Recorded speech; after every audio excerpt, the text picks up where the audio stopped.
안녕하세요. 수서동행교회 정남 목사입니다. 오늘 아침 이렇게 말씀 동행의 자리 가운데 나오신 여러분 주님의 이름으로 축복합니다. 월요일 아침이 쉽지가 않을 터인데 이렇게 또 일어나셔서 주님의 말씀을 함께 보는 자리 가운데 나오신 여러분을 정말 주님의 이름으로 축복합니다. 오늘도 우리가 출애굽기의 말씀으로 이제 얼마 남진 않았죠. 이제 38장인데 주님께서 어떤 또 말씀으로 우리에게 또 도전을 주시고 우리의 삶을 주님의 말씀의 울타리로 세워가실지 우리 함께 기대하는 마음으로 주님의 말씀 앞으로 우리 함께 나아갔으면 합니다.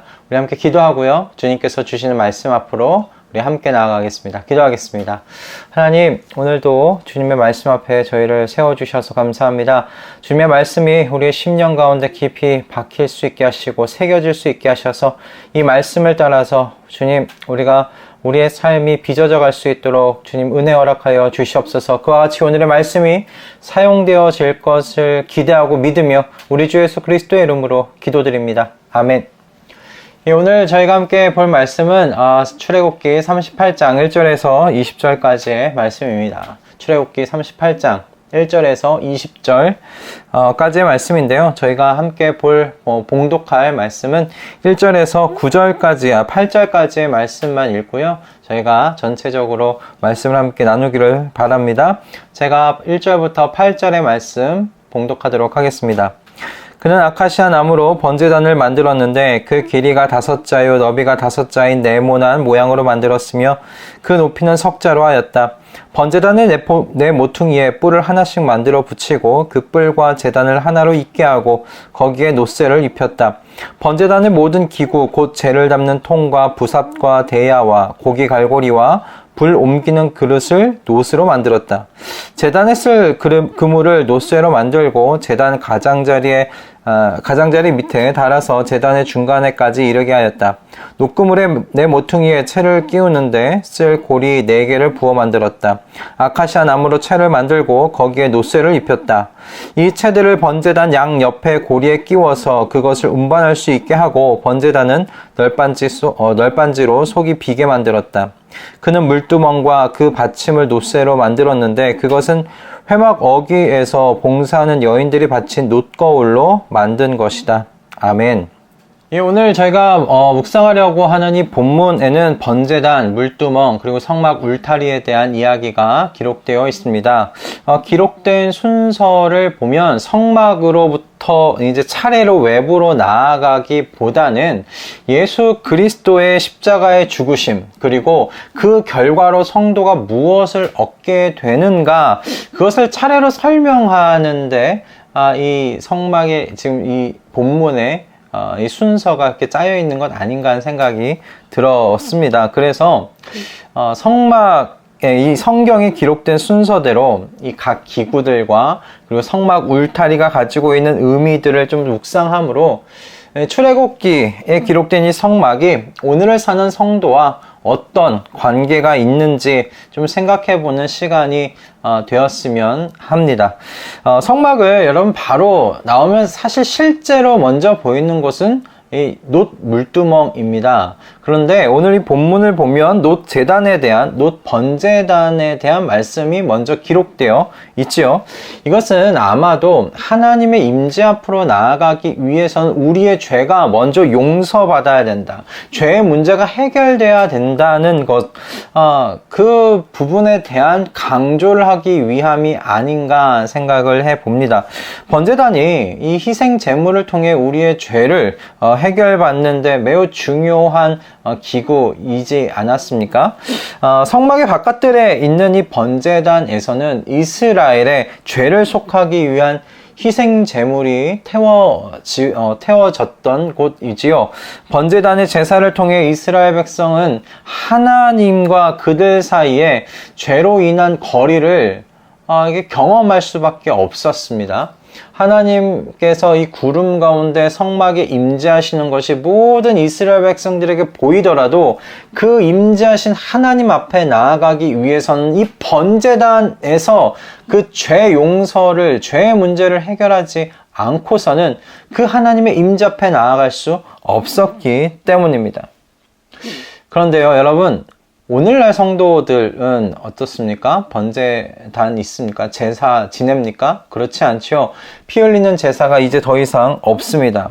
하나님의 아들이신 예수 그리스도께서 십자가 위에서 그분의 물과 피를 다 쏟으심으로 말미암아 다시는 피 흘리는 제사가 없도록 하셨기 때문에 그렇습니다. 하나님께서 요구하시는 모든 죄에 대한 요구를 예수 그리스도께서 다 이루셨기 때문에 그렇습니다. 번제단 위에서 나의 죄를 대신하여 각을 뜬 그 제물이 타들어 갔듯이 예수 그리스도께서 저와 여러분의 죄를 짊어지시고 십자가라는 그 번제단 위에서 그분의 모든 물과 피를 다 쏟으셨습니다. 그래서 그분이 영원한 제물이 되어 주셨지요. 참으로 이사야는 이와 같은 고난 당하시는 예수 그리스도를 이렇게 예언하였습니다. 그가 찔림은 우리의 허물 때문이요 그가 상함은 우리의 죄악 때문이라. 그가 징계를 받음으로 우리는 평화를 누리고 그가 채찍에 맞음으로 우리는 나음을 받았도다. 아멘. 예수 그리스도께서 분명 이 번제단의 역할을 십자가 위에서 행하여 주셨습니다. 그래서 우리는 더 이상 이제 번제단이 필요 없고 희생 제물이 필요 없는 그런 시대를 저희는 맞이하게 된 것이죠. 그런데 여러분, 주님께서 이와 같은 죄 용서의 사역에서만 멈추지 아니하시고 이 죄 용서의 사역을 저와 여러분에게 적용케 하시는 성령의 사역을 해 나아가신다는 것 여러분 알고 계시죠? 물두멍이 바로 이와 같으신 예수 그리스도의 사역을 우리에게 알려주고 있는 기구예요. 물두멍은 제사장이 성막에 들어가기 전에 또는 이 번제단 위에 제물을 바치는 이 사역을 하기 전에 손과 발을 씻는 데 사용되었던 기구입니다.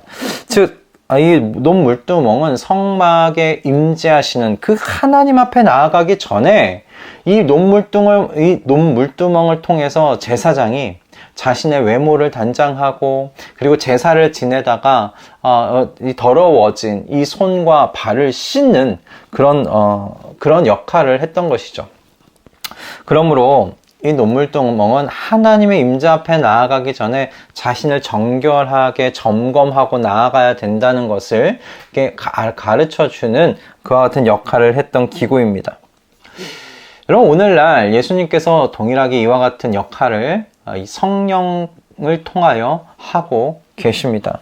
예수님께서 보혜사 성령을 보내셔서 저와 여러분이 하나님 앞에 정결한 자로 세워지도록 끊임없이 우리 안에서 일하고 계십니다. 성령께서 그리스도와 여러분 상관없이 사역하지 않으시죠.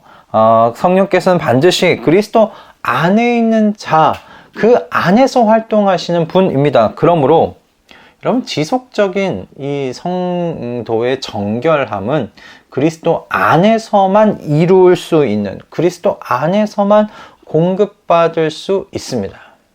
여러분, 그러므로 그리스도 안에 있는 사람은 그리스도의 영이신 성령님으로 말미암아 끊임없이 하나님 앞에 정결한 자가 되도록 인도함을 받고 있다고 여러분 믿으셔도 됩니다.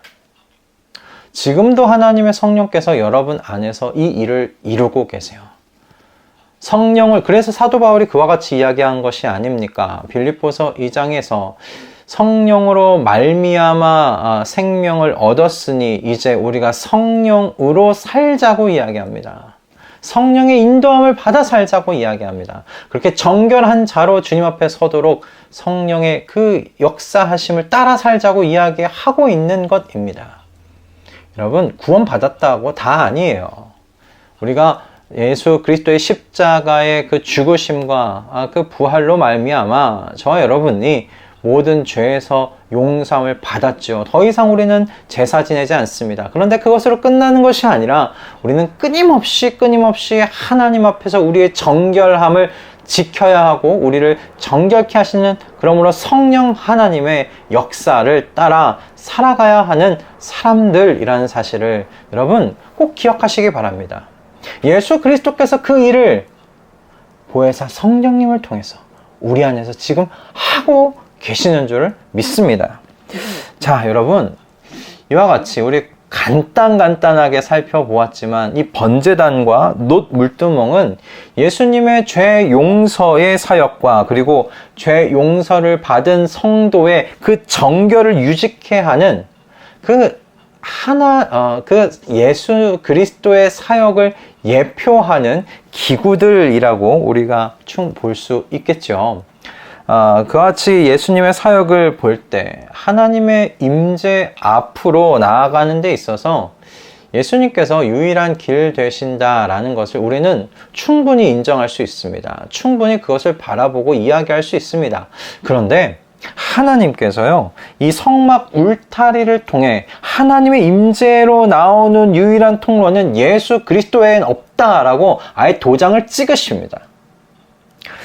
여러분, 하나님께서 성막 주변으로 울타리를 치도록 이제 9절부터 20절의 말씀으로 이야기를 하시죠. 그 울타리가 어떻게 쳐져야 되는지에 대한 이야기가 기록되어 있어요. 사실 이 울타리를 보면 울타리 없어도 제사를 지내는데 아무런 문제가 없으리라는 것 우리가 좀 볼 수 있습니다. 사람들이 번제단 앞으로 줄을 지어 이렇게 들어올 수 있도록 하면 되는 것이니까요. 충분히 성막 주변에 울타리 없어도 주님 앞에 이게 번제단을 통하여 이렇게 나아가는 것, 제사 지내는 것 아무런 문제 없어 보입니다. 그러나 성막 주변에 울타리를 치시고 하나님께서는 오직 동쪽에 있는 출입구만을 통하여 하나님 앞에 나오도록 그렇게 해 놓으셨습니다. 이렇게 하나님께서 임하시는 성막 주변을 울타리로 이렇게 쳤다는 것을 이렇게 보면 여러분, 창세기에 아담과 하와가 에덴 동산에서 추방당했던 때를 우리 충분히 상기할 수가 있어요. 그런 추방당하던 그때를 상기시키도록 이 울타리가 좀 역할을 합니다. 여러분, 아담과 하와가 에덴 동산에서 추방당할 때 하나님께서 어떤 일을 하셨습니까? 에덴 동산을요, 그룹들, 그러니까 천사들과 그리고 불칼로, 두루 도는 불칼로 에덴 동산을 지키도록 하셨어요. 그러니까 여러분, 에덴 동산은 그러므로 출입구가 없었습니다. 아무 죄인으로서 모든 인간이 하나님께서 거니신 그 동산, 하나님의 임재가 있는 그 동산으로 들어갈 수 없다는 것이 여러분 그 불칼이 의미하는 바입니다. 에덴 동산에는 출입구가 없었어요. 하나님께로 나아갈 모든 길이 막혔다는 것을 의미하는 것이죠. 그런데 하나님께서 성막을 만드시고 그 주변을 울타리로 치시되 동쪽에 출입구를 만들어 놓으신 거예요. 이 문으로 너희 나에게 나올 수 있다 말씀하시는 거예요. 하나님의 임재가 보이는 그곳, 그 성막에 출입구가 없는 게 아니라 동쪽에 출입구가 하나가 있어요. 오직 그곳을 통해 하나님 앞에 나올 수 있다. 하나님께서 그렇게 말씀하시는 것입니다. 바로 여러분, 이 동쪽의 출입구가 오늘날 예수 그리스도이세요. 사도행전에서 베드로 사도는 다음과 같이 이렇게 이야기합니다. 이 예수밖에는 다른 아무에게도 구원은 없습니다. 사람들에게 주신 이름 가운데 우리가 의지하여 구원을 얻어야 할 이름은 하늘 아래에 이 이름밖에 다른 이름이 없습니다. 라고 이렇게 말씀하였어요. 하나님의 이 은혜의 보좌 앞으로 나아가는 데 있어서 여러분, 우리가 의지할 이름은 예수 그리스도 한 이름밖에 없다는 거예요. 여러분, 하나님께서 하나님 앞에 나오는데 다른 출입구 만드시지 않으셨어요. 오직 예수 그리스도. 오직 예수 그리스도 외에는 우리에게 출입문이 없습니다. 여러분, 출애굽기에 이와 같은 성막 건설의 이야기가 어떠세요? 요즘 여러분에게는 아직도 그저 나와 상관없는 이야기처럼 여러분 그렇게 들리십니까? 그냥 성막이 이렇게 만들어졌지, 이렇게 하나님께서 만드셨지, 그런 과거의 이야기로 들리십니까? 바라기는 이런 시간들을 통하여서 이 성막의 이야기가 그저 과거의 이야기로 들리지 않으실 수 있기를 바랍니다. 이 말씀 안에는 여러분, 저와 여러분의 구원을 위하여 하나님께서 어떤 마음으로 계획을 갖고 계시는지가 숨겨져 있는 그런 말씀입니다. 이것은 과거 구약에는 그림자와 같이 이제 숨겨져 있었지만 이제는 예수 그리스도로 말미암아서 그 모든 하나님의 계획과 하나님의 마음이 다 드러났어요. 여러분, 계획이 드러났다는 건 우리를 향하신 하나님 아버지의 마음 또한 환히 드러났다는 것을 의미하는 것이 아니겠습니까? 하나님 아버지의 마음이 드러났어요. 그 마음을 따라 반응하며 목적을 가지고 살아가는 우리 모두가 되실 수 있기를 정말 주님의 이름으로 축복합니다. 기도하겠습니다. 하나님 아버지, 오늘도 이와 같은 말씀을 저희에게 허락하여 주셔서 감사합니다.